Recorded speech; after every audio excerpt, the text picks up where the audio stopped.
प्रतीक्षा Laxman Kamble. 28 November Mahatma Jyotiba Phule यांची पुण्यतिथी व 6 डिसेंबर डॉक्टर बाबासाहेब आंबेडकर यांचा महापरिनिर्वाण दिन या दिनानिमित्त ही बालसभा आयोजित केली आहे. या बालसभेचे नियोजन इयत्ता 6वीच्या वर्गाकडे आहे. माझी वर्गमित्र विशाल महिने अध्यक्षपद स्वीकारावे अशी मी वर्गाच्या वतीने विनंती करते. शाळेच्या मुख्याध्यापिका, सर्व शिक्षक व आजच्या कार्यक्रमाचे अध्यक्ष यांना मंचावर स्थापन व्हावे अशी मी त्यांना विनंती करते. तसेच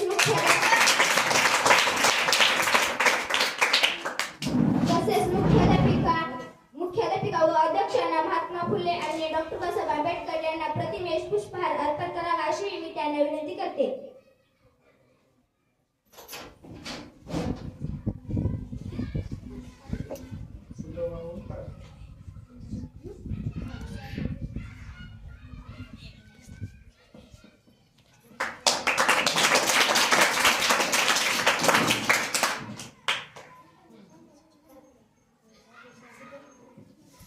यापुढील कार्यक्रमाचे सूत्रसंचालन मी करणार आहे. आपण या दोन थोर व्यक्तींची विचार, त्यांची कार्य, त्यांच्या जीवनातील काही प्रसंग याबाबत ऐकणार आहोत.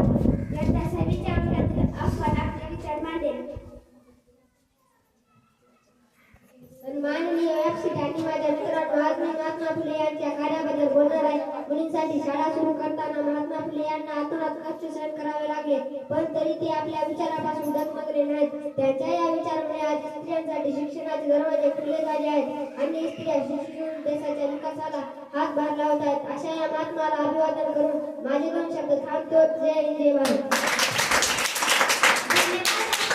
यानंतर प्रत्येक याला विचार मांडण्यासाठी थोडे बोलत आहे.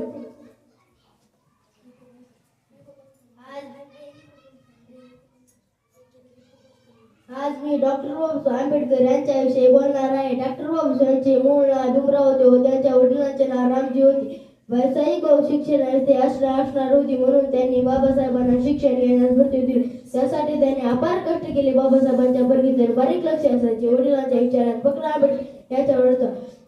डॉक्टर बाबासाहेबांचे सर्वात जवळचे मित्र म्हणजे पुस्तकात खूप प्रमाणाचे वाचनामुळे सतत चिंतन करण्याची सवय, उज्ज्वल कुशल बुद्धिमत्ताचे ज्ञान व खोल वाचनामुळे ते आपल्या भारताचे राजघटनेचे शिल्पकार झाले. या 2 कर्तव्यांना मी अभिमान करून माझे भाषण संपवितो. जय हिंद. माझे आपला विचार मांडेल.